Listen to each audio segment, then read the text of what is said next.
Good morning, everybody, and welcome to Tuesday, the 7th of April, well into week 3 of the lockdown. I hope you're doing really well today, and I hope the sun is shining where you are too. It's a gorgeous day here today.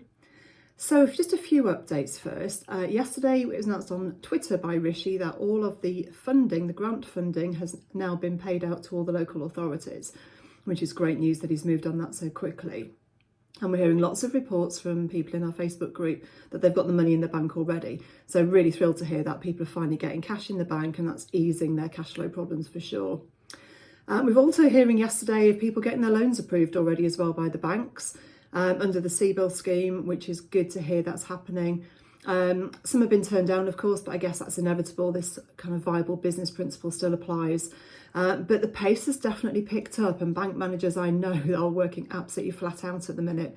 But something shifted this week and things are definitely moving much more quickly. Tomorrow afternoon, I've got my weekly bank funding update with our resident funding experts. We'll be having a Zoom call and we'll be finding exactly what's going on in the ground, what they're seeing, how the pace has changed, how the criteria is shifting, and we'll be sharing that with you. In fact, we'll remember to record this one and actually share that interview with you all. We're still getting quite mixed information about what the banks actually want information-wise. Some people are getting funding approved on the back of a cash flow forecast in last year's accounts. Some people are being asked for extensive asset and liability statements, personal income statements. So a real mix there, and so hopefully tomorrow afternoon we'll get some clarity really on what banks are looking for and really why it's differing across the banks. I woke up feeling really out of sorts this morning actually, which has not been like me at all lately. I think the news last night of Boris going into intensive care kind of shook me up. I felt really shocked when I read that, and it made me realise just how much we need certainty. We need some certainty in these bonkers times. And although I wasn't a massive fan of him before he took on the PM role, I've come to really respect the job he's been doing and realise how safe I think he makes me feel that he's in control of things. And it really made me realise actually how much I'd let my my routine slip in the last 2 weeks. You know, we're in that crazy period of crisis management, that adrenaline fueled pace that we're all living in the last 2 weeks. And I'm usually pretty disciplined, and I'd let my structures had gone. I'd just been in complete firefighting mode. And yesterday, in fact, because I'm a bit anal, I like a good spreadsheet, I'd put a grid together of the things I needed to get my act together back on again. Because I just, despite saying I was going to try and do my physio and do some meditation, I kind of wasn't making it fit. So I found that having a list and a structure was helping me really rebuild those habits I had and making me feel more structured and a bit more grounded than I have in the last few weeks. So I don't know how you're finding that, especially if you're working at home, if you've got kids at home. Easter holidays have kicked off. So it's certainly been a change in pace this week. It's felt quite oddly quiet and in limbo. The pace last week was very intense. Things feel a lot calmer and quieter as a generalisation this week, certainly what we're seeing in our groups and what we're all finding in our client bases. So I don't know where you are right now, whether you're still in kind of adrenaline-fueled crisis management or whether you're feeling a lot calmer.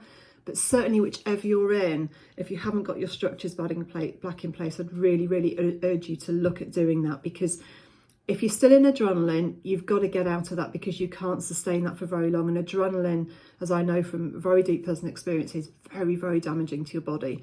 So even if you feel like you're still putting out fires and you can't get away from your desk, please get some structure back in, get some routine back in, put your meditation back in if that's your thing, make sure you're exercising, because it will make you ill. And look what happened to Boris. He's obviously run down, working too hard, and we've got to keep our immune system strong. So, I'm feeling a little bit weird and a bit slightly flat this week because I don't feel that kind of crisis mode. But I'm rechanneling that effort into really looking at how I want to sort of shift my business model a bit, really. I'm very keen to explore doing some more online stuff, which I've never really dared to do before. I think what's been interesting about doing these videos every day, it's so far out of my comfort zone. It's made me get up early. It's made me put my face on and do my hair and put something smart on, certainly on the top half, got my jeans underneath. But it's been an unexpected benefit of making me really step up and push outside my comfort zone. So I really want to use that for some good in the future somehow. On the Facebook group, we've now got 2,630 members, which is pretty awesome.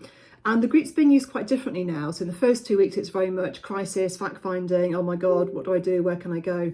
And now it's shift much more into lots of support and help, people sharing experiences, people sharing when they've got their funding through, where to find different help in different parts of the country. So it's really lovely, supportive group. And if you've not been on there much, I would urge you to jump on and take a look at that. I'm going to repeat my cash flow message, and I'm probably going to repeat that every day until you're sick of hearing it. But please make sure once you did your emergency cash flow plan, that now becomes part of how you run things every day now. Keep on top of it, because I'm sure there are lots of practicalities coming out of like, oh, how do we start to chase debtors again? Which creditors should we pay? There are going to be lots of difficulties, and I'll think about how we address those in the next few days and weeks. But please keep on top of your cash flow forecast. It is going to be the thing that saves you. We're now seeing insolvencies, being announced every day, and the common denominator in anyone who doesn't get through this is going to be down to cash flow. It's just down to cash, whatever industry you're in. So please, whatever you're doing, make sure you've got your emergency cash flow plan and you are living by it. You're updating it all the time. So that's me for today. I hope you have a good Tuesday, whatever you're up to. And let me know on the Facebook group what you're up to and what's going on for you this week. Have a great day. Bye.